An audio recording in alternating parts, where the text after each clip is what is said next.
What's up, guys? Back at it again with another deck profile. This one you're gonna love, I absolutely promise you that. With Gogeta and Sin Shenron, I don't know if you've heard, have been banned. They are gone, they are dead. RIP, you will not be missed. But that opens up a wide range of red decks that have been suppressed for the longest time, and we can finally start exploring different decks that might be the next best red deck. Well, it's Pan. Pan's the next best red deck, but if you don't want to play with little girls, we've got computers to play with. Not too different from our real life. We will be playing with a supercomputer today. Jiro Supercomputer. Don't tell him that we are going to be playing with this deck. This card, this leader starts off sounding terrible, but I promise you it does get better.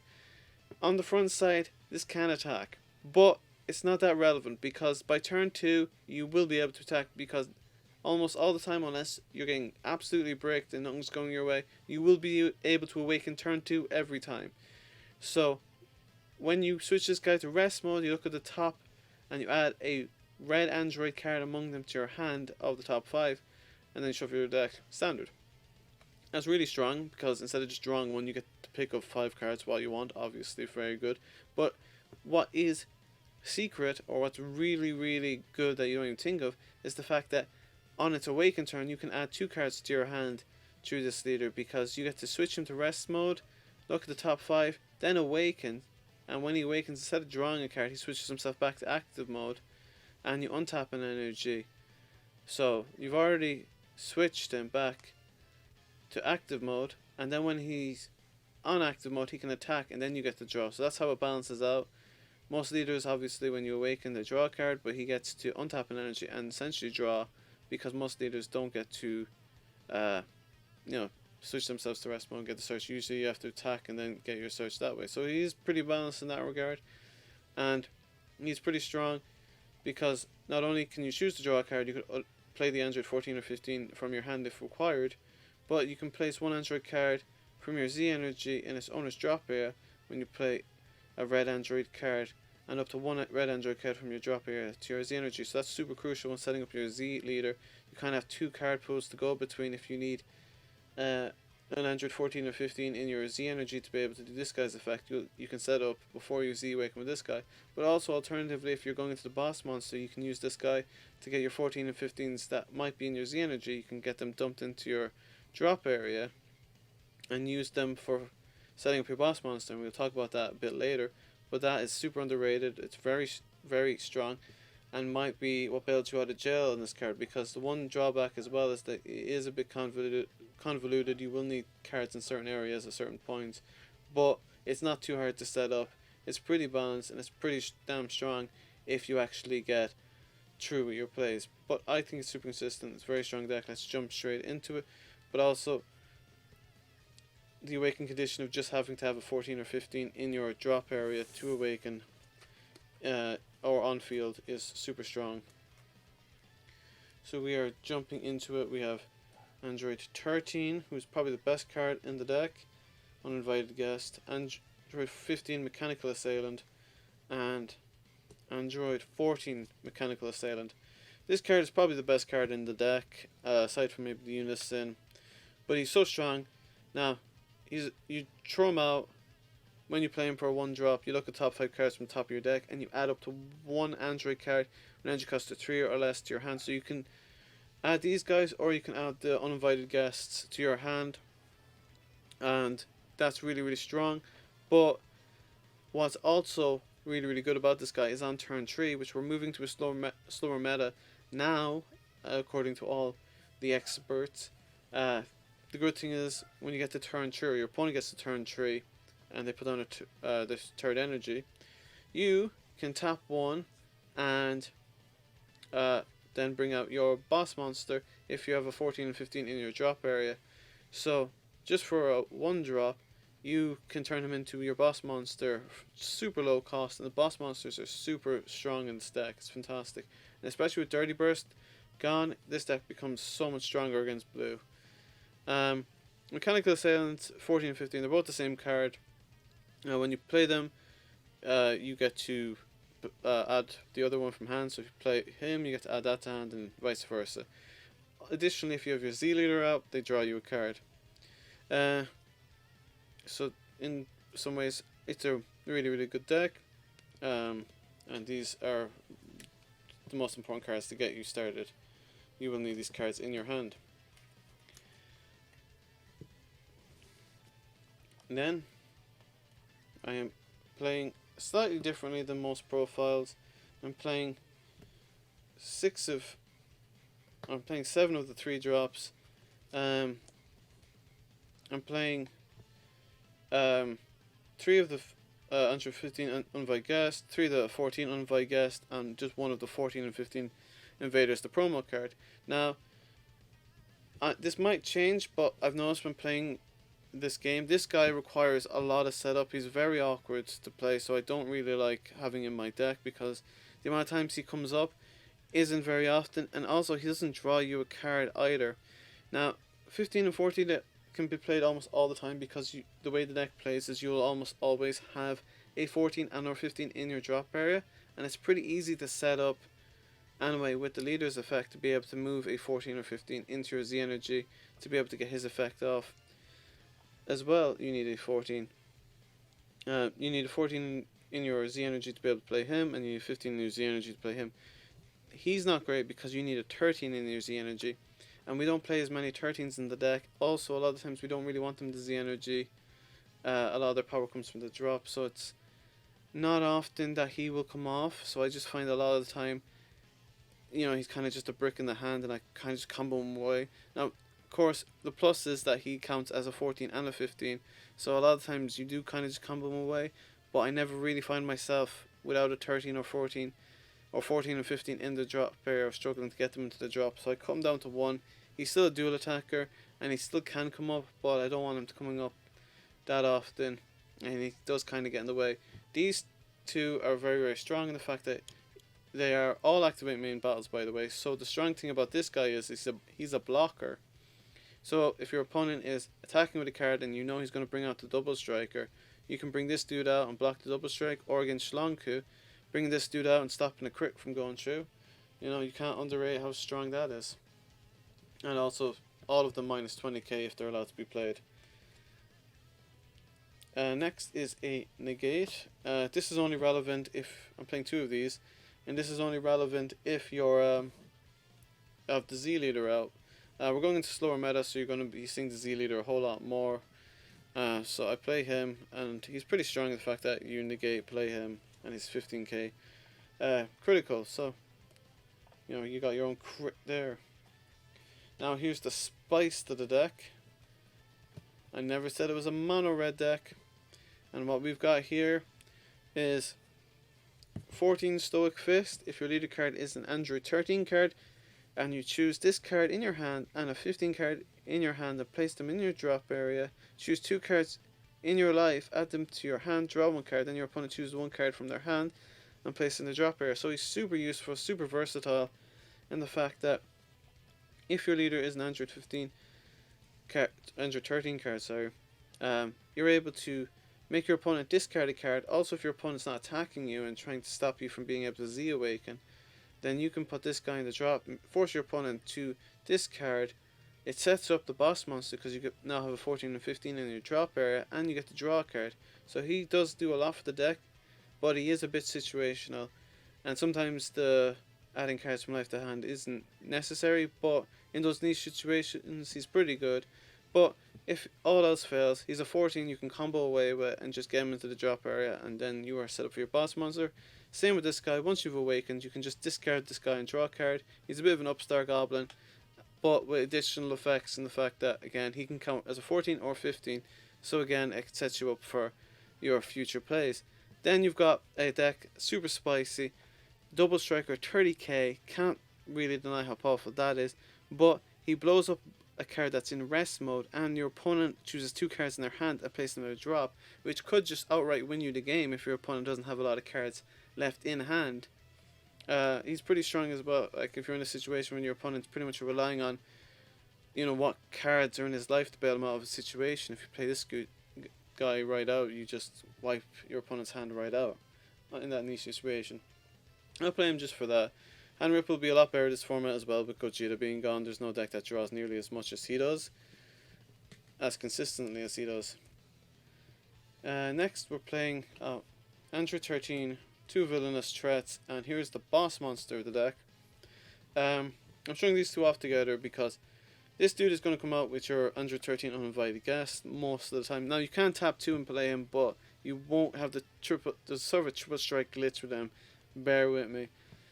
It's kind of hilarious. And the fact that if you have Android13 under him, which you're going to have if you tap 1 on the uninvited guest and bring him out, but you can combo the uninvited guest out of it, then he restands, and then you add this guy back and he gets his dual attack again. So it essentially becomes from a double strike dual attacker to a double strike triple attacker if you sequence your plays correctly. But of course you need to see this card with this guy to get that off.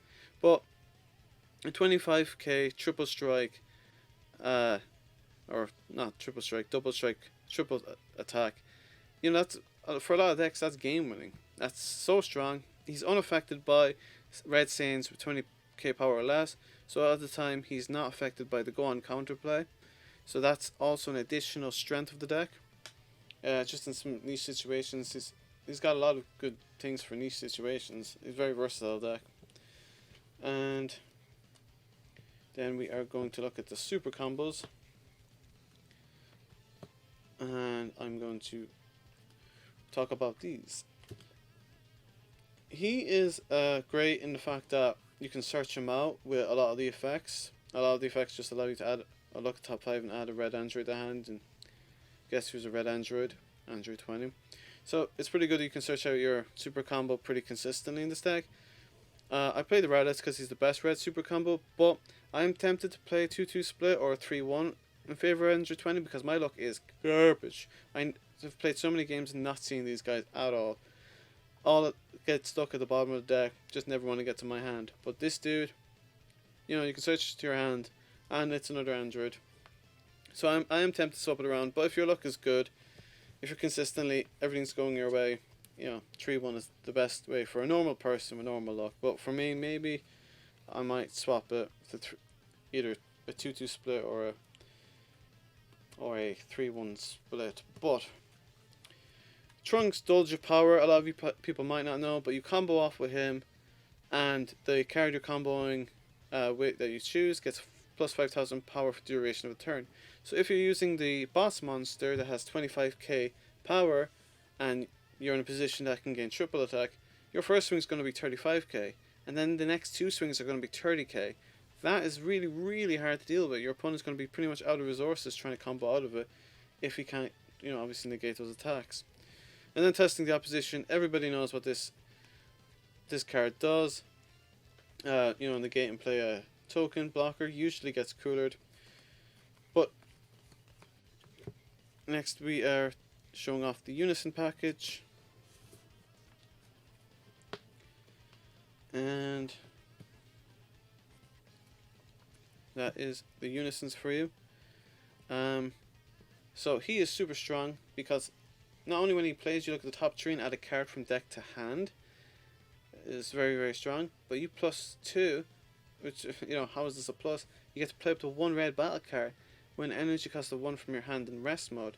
So what I failed to neglect to mention is that you can play this guy +2, bring out uninvited guests for free. What uninvited guest does is when you tap 1, as we spoke about earlier, he does bring out the boss monster, but he brings out the boss monster in active mode. So that is so good with this deck, because for just 1 energy you've gone into your boss monster and you're on a unison that has 4 markers on it. So, and when he is on 5 markers, he has the inactivate battle where he can go gain 1500 power, so he'll be a 30k double strike, and it's pretty easy to set up. Yamcha Merciless Barrage, everyone knows about this guy, he's been around forever. He's just good removal, comes out minuses 1500k from 2 battle cards, not much more to say on him. And Dispo's really strong in the fact that if your opponent, especially if they're playing like Yellow Baby or something like that, where the leader will have multiple swings, he's very strong because if he negates a leader's swing, then your opponent can't do leader attacks for the rest of the turn. But he also plays himself, but also the fact that he has a spirit boost too. So if your opponent's doing a triple attack or triple strike on your leader, and he's going to win the game and you can't combo out of it, you can just take 2 markers from the unison, and the unison's pretty good at gaining markers. So you just take 2 off him, play him for free, and negate the attack. And at best, your opponent's leader won't be able to do a second swing. Now we're looking at the little Gohan package. Son Gohan facing the Android Terror. You know, in a funny way, it kind of fits perfectly because he's a red card and this is an Android deck and he references androids. But the card isn't an Android type, unfortunately, so you can't search him. But he's good for closing out games. He essentially board wipes. When this card is played, choose a total of 7 cards on your opponent's battle cards or unison cards, and they get minus 10k power. So that could be a lot of blockers. If your opponent puts on the testing the opposition or whatever, you know, you can remove those blockers with this guy. And if you remove 5 cards, he gains double strike and 10,000 power. So that's another 25k double strike. And if you have 4 less life, he's a top 1. So with the boss monster that's a 7 drop, you can effectively you know, top 1, triple attack, double strike. Your opponent somehow survives all that, tap another one and remove, maybe if you place the testing the opposition on the last one, tap 1, remove it, and then more swing attacks. So powerful. Or if you're testing the oppositions, you can counterplay and minus 20k from it. And this guy's a blocker and double strike. Very strong, and he can go down to just being a 1 drop if you have a certain amount of cards in your Z energy. So again, more value, super strong, very powerful. Now to the final few cards of the deck: Omega Shenron, the SCR, and SS4 Vegeta. This is the overwhelm. It speaks for itself. It's you play him and you can remove a card from your opponent's field. He's got plus 5,000 power, so that's what makes him better than the Brody one, and he's 30k. So a lot of time, if you've tapped out, you can kind of bait your opponent into using all his combo power, thinking that you've got nothing left, and obviously it's just common Dragon Ball tactics is to bait your opponent and kill him with the overwhelm. Very good card. Since Shenron, it's a tap 2 triple strike. It's as powerful as you want to do, and it's got great removal. Now here is the new boy. This is just a proxy because the deck's not out yet. But you tap 3 and you have just so many great options. Of course, unfortunately, the big problem is that he can't attack himself, but what he does do is bring out someone who can. You can play up to 1 of your mono red battle cards in your drop, which you can bring out the uninvited guest and then tap another one to go into your 7 drop, or you can just go straight into your 7 drop from the, you can just play him again. Choose up to 1 of your mono red battle cards, and that card gets plus 10,000 power and triple attack for the turn. So what's funny is if you sequence correctly with the second effect, is that you could ultimately end up with not 1 attack, not 2 attacks, not 3 attacks, but you could end up with, I think, about 5 attacks, because you swing with your 7 drop Android 13, you get rid of the uninvited guests from him, you restands, you add the new Android 13 villainous card, you swing again, he restands, then you can give him triple attack, theoretically. We will have to ask a judge if that's true, but thinking about it, why not? Why can't he give your 7 drop triple attack once he's already had dual attack? Or you can choose all your opponent's leader cards, battle cards, and unison cards, ignore your barrier, and they get minus 1500 power for the turn, so that puts the majority of leaders down to 0 battle power. So if you're playing him out with this card, you know, 30k on top of a triple strike, 30k triple strike, and your leader's on 0, you're not comboing out of it. So very strong, and that's the deck, main deck. So we will just quickly go over the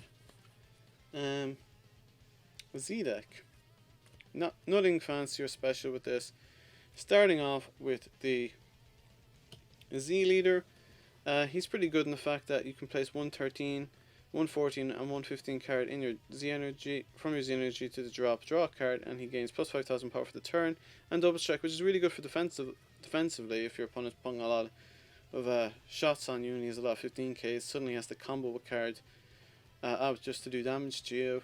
But also once you have him out on the field, your Android 17, yeah, your 17 count negates become live.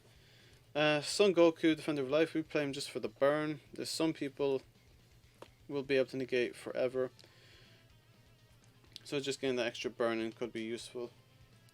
And he's a double striker. He's a pretty good Z battle card as well, and he can come out if you have a red Android card with an energy cost of 7 or more in play. Reduce this card's energy cost in your Z energy by one Z in your Z deck by 1 red. So very handy. He's a dual attacker and a blocker. When this card attacks, use up to 1 Android card from the drop area in a combo with its skills negated for the turn. Similar to the Vegeta card, it can use a thing from the drop in a combo, and then you can add that to your Z energy. When this card activates blocker, switch it to active mode. So effectively it can do 2 blocks, so great for defensive reasons. And then I accidentally put that on top of here. I'm playing Rush Attack SSB Vegeta. He's just great removal, as well as the fact that he's pretty cheap and he's good removal. He can go up to 25k in double strike, and because he combos from the thing, he becomes 30k, so he's really strong. And this card doesn't come out as often as I'd like, but this guy is then just played as a cheap double striker, 1 Z energy, 1 tap. So he's pretty good just for getting a 15k double strike in. And yeah, that's kind of the deck all around. I think it's super strong. I think it's definitely worth in the conversation for competitive red decks. If you're a red player and you just want to try something that's fun and also could win you an event, I think it's worth taking a second look at this deck. It's very versatile. It can be aggro, it can be mid range, and overall it's just for a fun time. So no reason not to check it out. And if that deck profile didn't convince you about the awesome might of Android 13, here's a clip of me playing this deck, aside from the SAR because it wasn't released at the time, at Raid and Trades Regional, and the awesome might will blow your mind. Check out this clip. Let's watch some crazy stuff, yo! Okay. Was it table 46? Yes. If something is going to change, I am going to let you guys know. Hey, wait a minute, Rick. Relax, Morty. Don't worry about it. Let's just see where this goes. Train. Or was there a judge called? There was Jeffrey. There was in the caster screen. I will let. Jeez, Rick. Oh my God. That's some pretty hardcore stuff. What in the hell? 120 player left. Huh. See? Awesome might. No, I'm joking. We will actually be breaking down the deck in real time in a matchup soon enough, and we'll be putting that on the channel hopefully. Well, I pray in a week, but who knows. We'll aim to have an actual breakdown of step by step of how you play Android 13 within a week. And I hope you really enjoyed the video. I had a lot of fun making it. And if you liked the video, remember to do all the normal stuff. Like, share, comment, subscribe. Always appreciated. The channel so far has been back to normal. We're back on track, and I really feel like we're going places soon. So thanks for all the support, thanks for all the interaction. It's been fantastic, and remember, have an awesome day, and goodbye.